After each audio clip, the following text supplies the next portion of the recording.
Why do the most dangerous players in life never show what they truly feel? Because emotions are windows into your mind. Once opened, others can predict, manipulate, and control you. Anger reveals weakness. Joy exposes desire. Fear uncovers your limits. The smart understand that emotions are weapons, and weapons must be hidden until the right moment.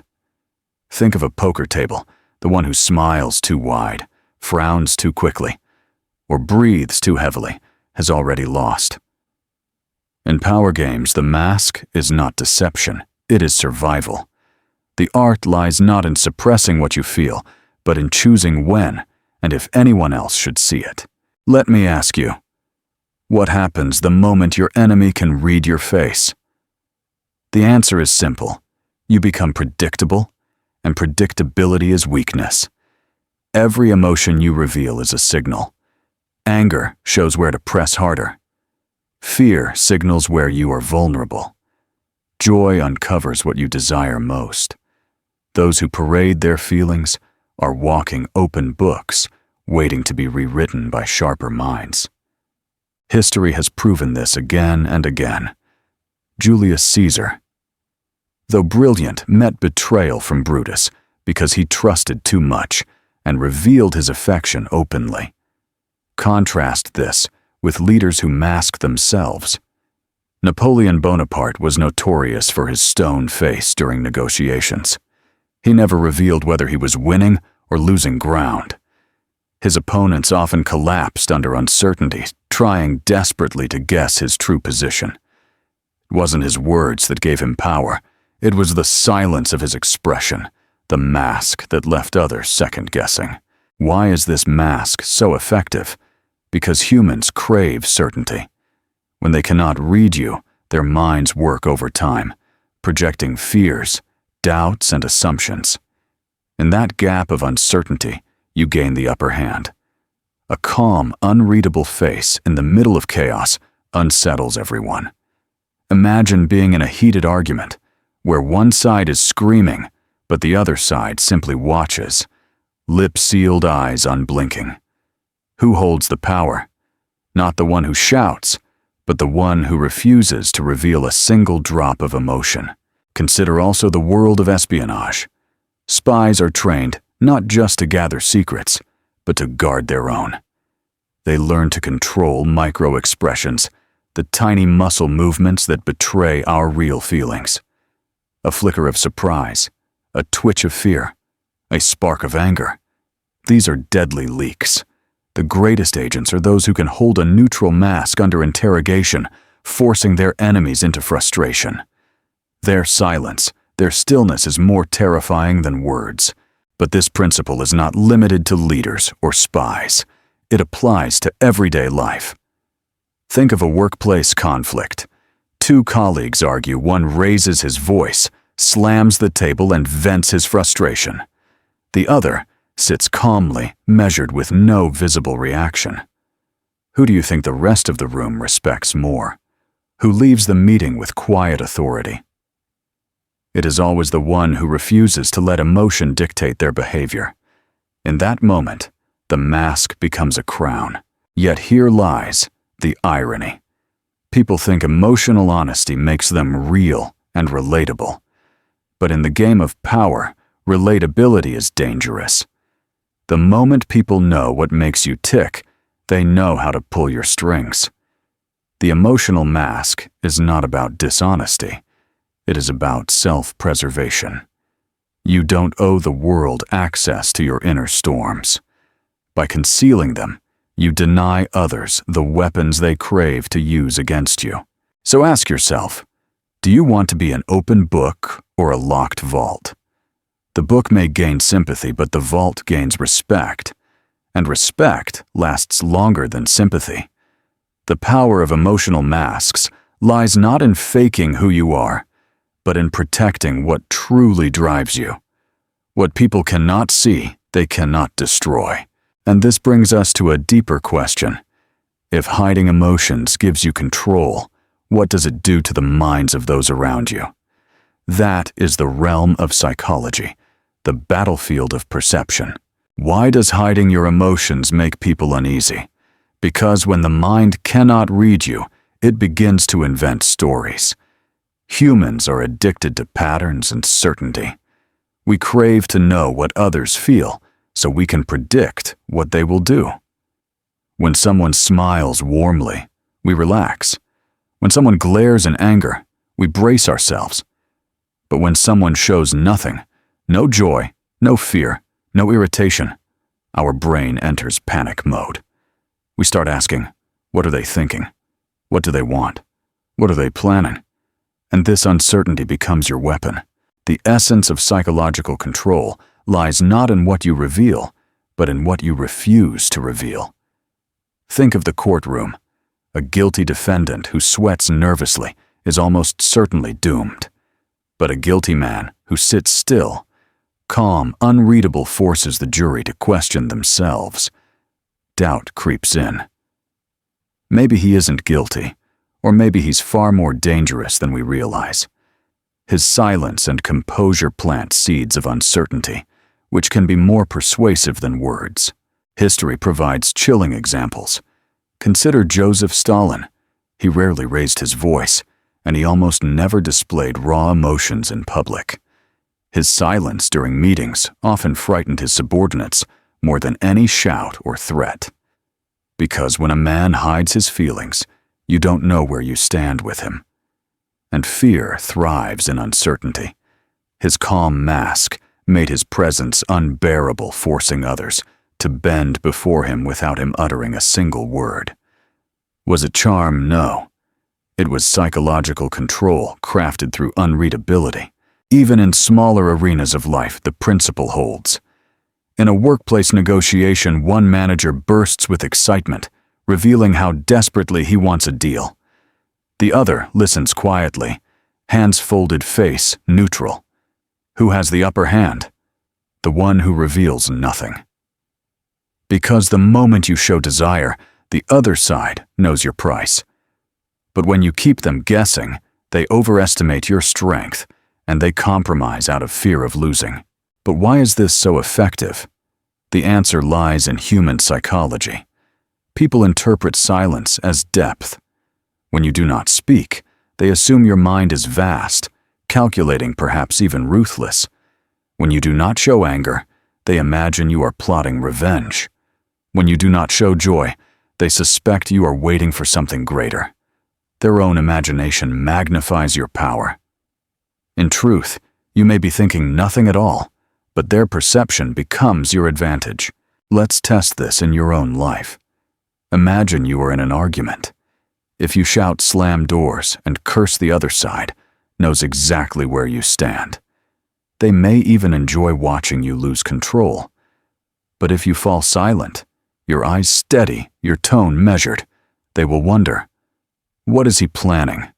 Why isn't he reacting? Their mind races, and suddenly they are the ones off balance. You haven't done more, you've done less. And that is the paradox. The less emotion you reveal, the more control you gain. This strategy is not about suppressing emotions until they disappear. That would be impossible and unhealthy. Instead, it is about mastering the timing of expression. Think of it as a card game.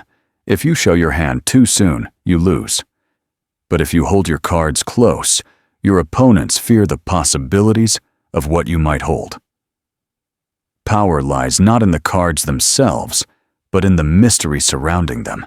One of the greatest psychological effects of hiding emotions is the aura of inevitability. People begin to believe you are always in control, even when you are not.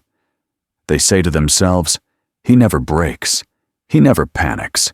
He never loses his cool." That perception alone can disarm enemies before any conflict even begins.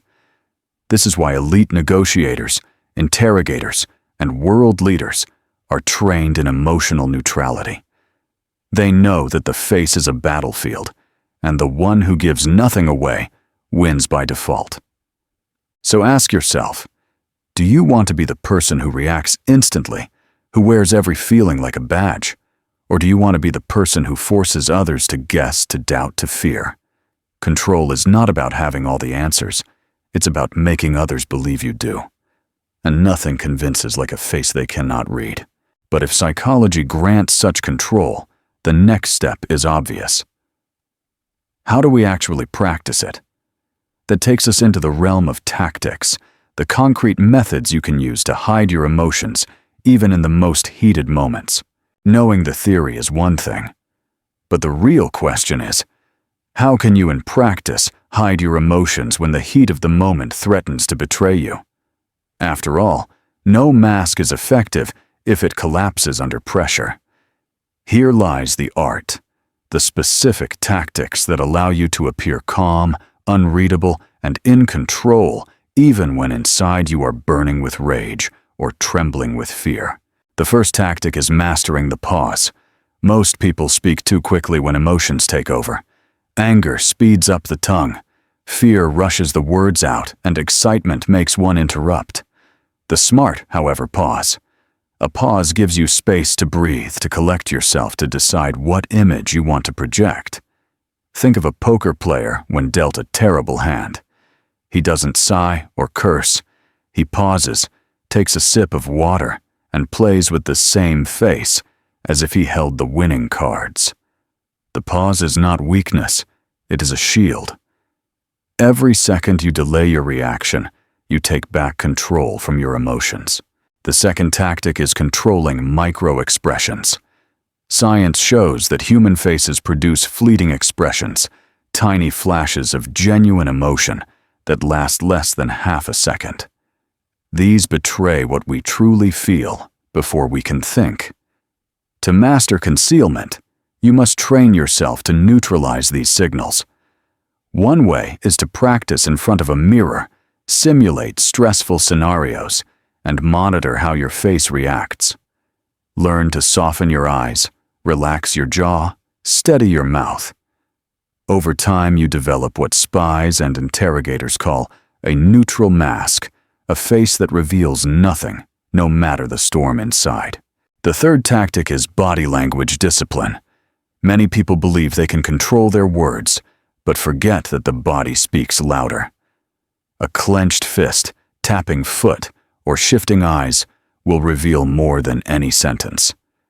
To conceal emotions, keep movements slow and deliberate. Plant your feet, firmly control your breathing, and maintain stillness. Stillness radiates confidence. Fidgeting screams insecurity. Consider negotiators at the highest levels. They often sit with folded hands, shoulders back, leaning slightly forward. This posture communicates calm focus, but more importantly, it hides any emotional leakage from the body. The fourth tactic is mastering your voice. Emotions reveal themselves in tone before words. Anger sharpens the pitch. Fear makes it shaky, and excitement raises it. To maintain control, lower your voice, slightly slow your pace, and add intentional pauses. A calm, steady voice unnerves opponents more than a raised one. Think of mafia bosses in films, not the ones who scream threats, but the ones who whisper calmly. Their very tone implies power because it suggests mastery over emotion. The fifth tactic is selective revelation. Concealment doesn't mean never showing emotion, it means showing it on your terms. Sometimes revealing controlled anger can intimidate. Sometimes showing brief joy can build trust. The difference is timing. Reveal only when it benefits you strategically. Abraham Lincoln was known for his ability to hide his anger until the right moment. When he finally expressed it, people listened because they knew it was deliberate, not impulsive. The sixth tactic is detachment from outcome. Strong emotions often erupt because we are too attached to winning or losing in the moment. If you train yourself to detach, reminding yourself that no single interaction defines you, you weaken the emotional hold. Ancient Stoics practiced this by imagining the worst outcome and accepting it mentally before acting. When nothing can shock you, nothing can move you. And when nothing moves you remain unreadable. Now you may wonder, Isn't this exhausting? Always hiding, always calculating. The truth is at first it is, but like any discipline, it becomes second nature. Athletes train their muscles. You must train your face, your body, your tone. Over time, it becomes instinct, not suppression, but mastery. You don't kill your emotions, you command them. Let's test these tactics in a real-world scenario. Imagine a heated business negotiation. Your opponent tries to provoke you, throws insults, mocks your proposal. The average person snaps back defensively, raising their voice. But you pause. You sit still, eyes calm, voice steady. Maybe you allow the faintest smile, not joy, but quiet disdain. You reveal nothing else. Suddenly your opponent feels uneasy. Why isn't he reacting?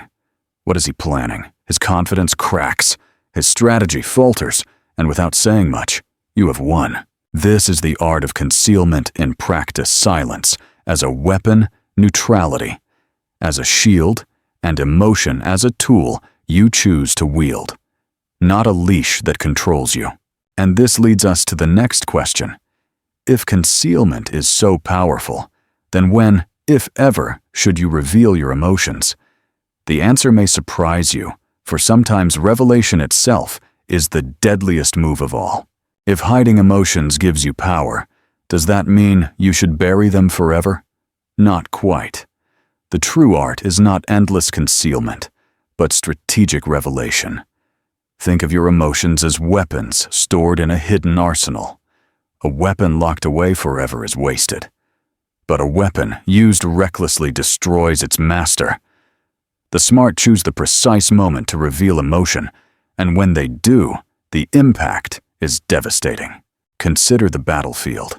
A general who never shows anger may at times unleash it to jolt his troops into obedience. The sudden eruption after long silence shocks soldiers into action. Because it feels calculated, not impulsive. The rare display of fury carries 10 times the weight of constant outbursts. If anger is always visible, it becomes background noise. But if it is revealed once and after long control, it becomes thunder. History offers many examples. Winston Churchill was often calm and measured, but in moments of crisis, he allowed his voice to rise, his face to burn with emotion. These rare displays electrified his people, convincing them that if he normally steady was shaken, the threat must be grave, and they rallied. Similarly, in negotiations, a leader who is typically unreadable may reveal sudden disappointment or irritation. The opponent, unused to such signs, interprets it as a warning. We've crossed a line. The shift in tone forces them to retreat. The same principle applies in personal life.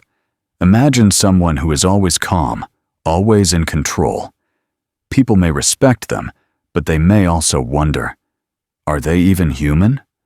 To build trust, selective revelation of warmth, perhaps a rare smile or a brief laugh, can disarm others completely. Because it is rare, it feels genuine. The mask lifted for only a moment makes the emotion appear valuable, even precious. But here lies the danger: reveal too much, and you hand over your power. Reveal too little, and you risk alienation. The balance lies in timing. Ask yourself, what do I want this emotion to achieve? If the answer is sympathy, reveal sadness sparingly at a time when it earns loyalty rather than pity. If the answer is dominance, reveal controlled anger in a moment when silence alone would not suffice. If the answer is trust, reveal warmth briefly enough to humanize, but not enough to weaken. Think of emotions as currency. Spend them carelessly, and you become poor. Save them forever, and they gather dust. But spend them strategically at decisive moments, and you buy influence, loyalty, and fear. One tactic is to reveal emotions at the end of an interaction rather than the beginning. A negotiator who begins with excitement loses leverage. But if he concludes, after long neutrality, with a sigh of relief or a smile, he leaves the other side believing they have achieved something extraordinary. Another tactic is controlled escalation. Begin calm, then reveal irritation only when it serves as pressure.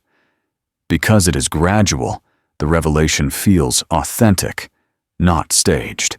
Ultimately, the lesson is this: hiding emotions is the shield, but revealing them is the sword. The shield protects you.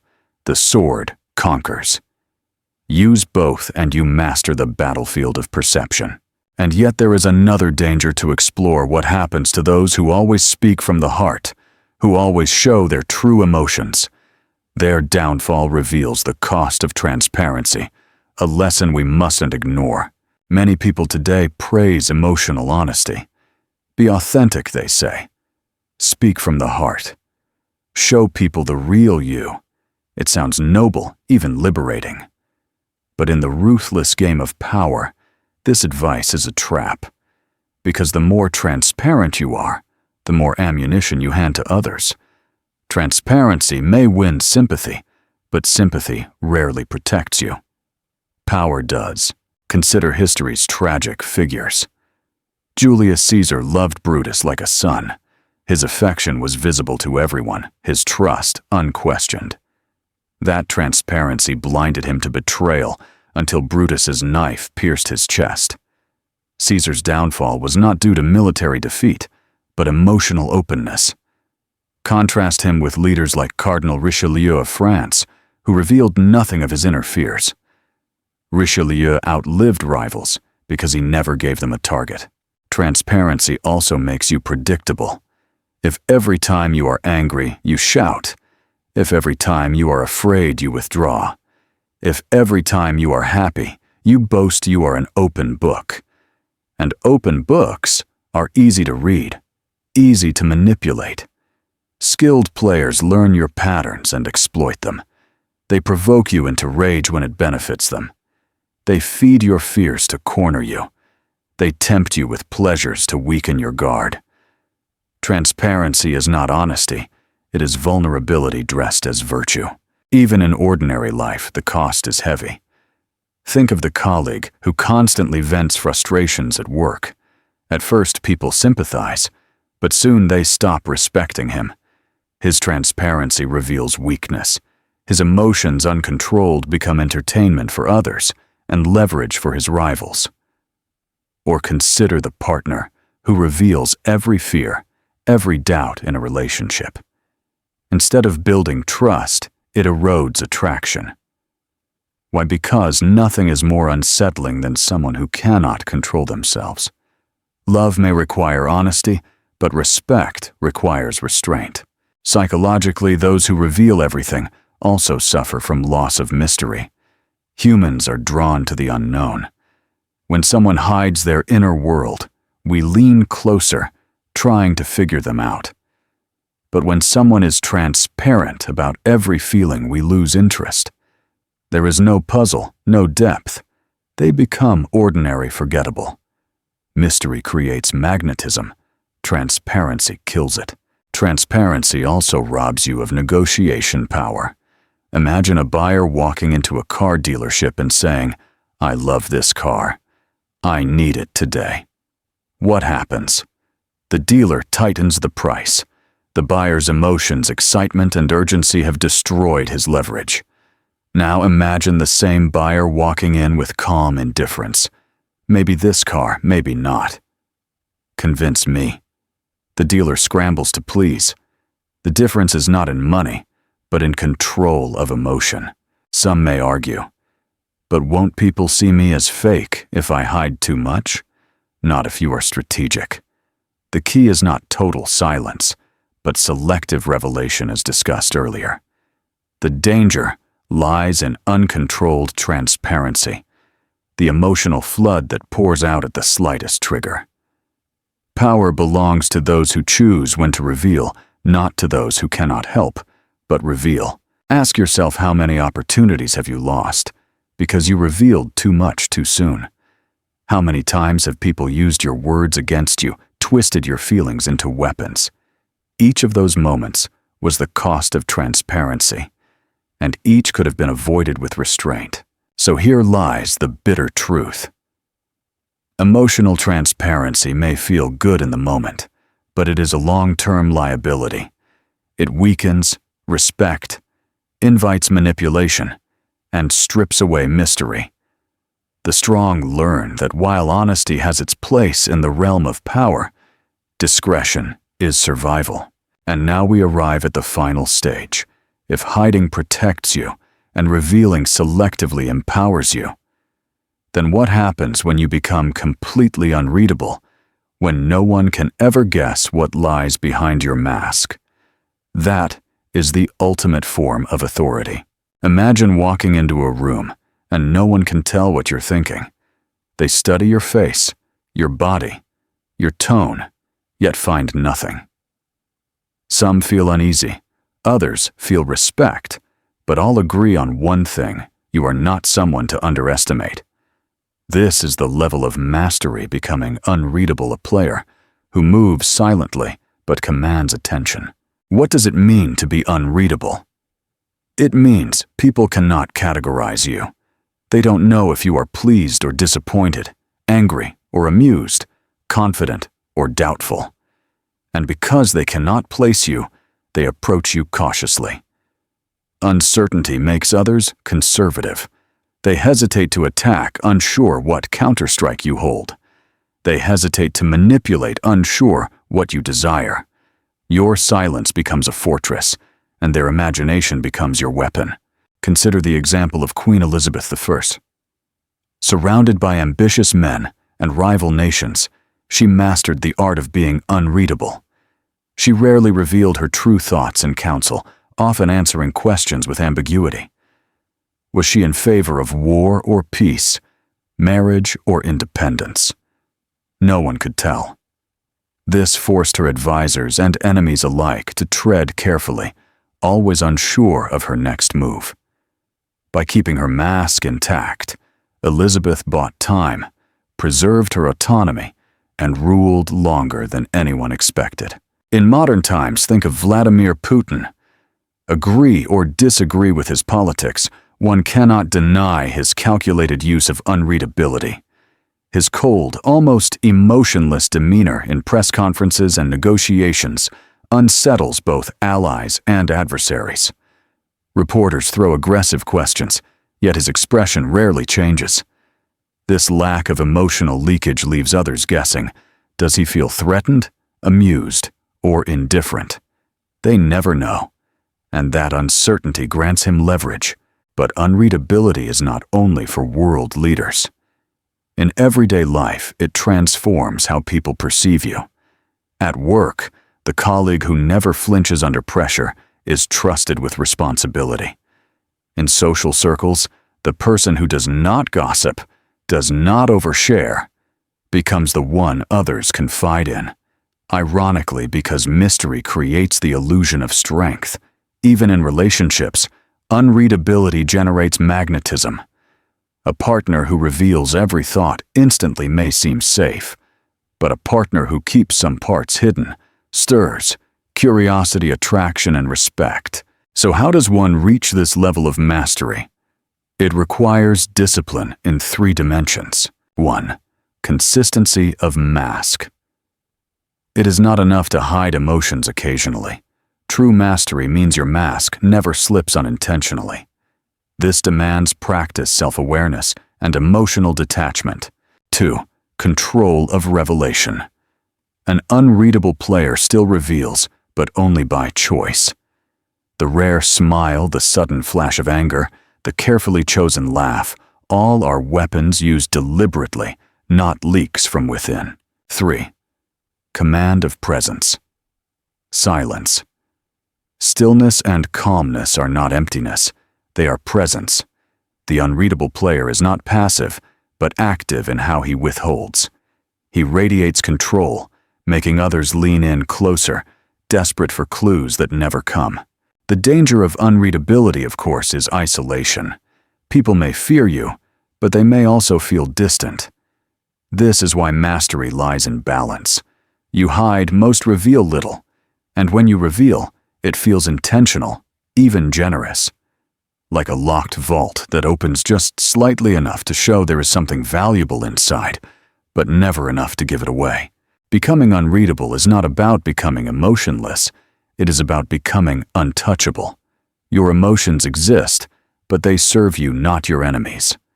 Others project their fears, doubts, and hopes onto your silence while you remain in command. In this way, you rise above ordinary players and enter the realm of those who are respected, feared, and followed. And so we return to the heart of the lesson. Power does not belong to those who wear their hearts on their sleeves, but to those who master the mask. When you become unreadable, you become untouchable.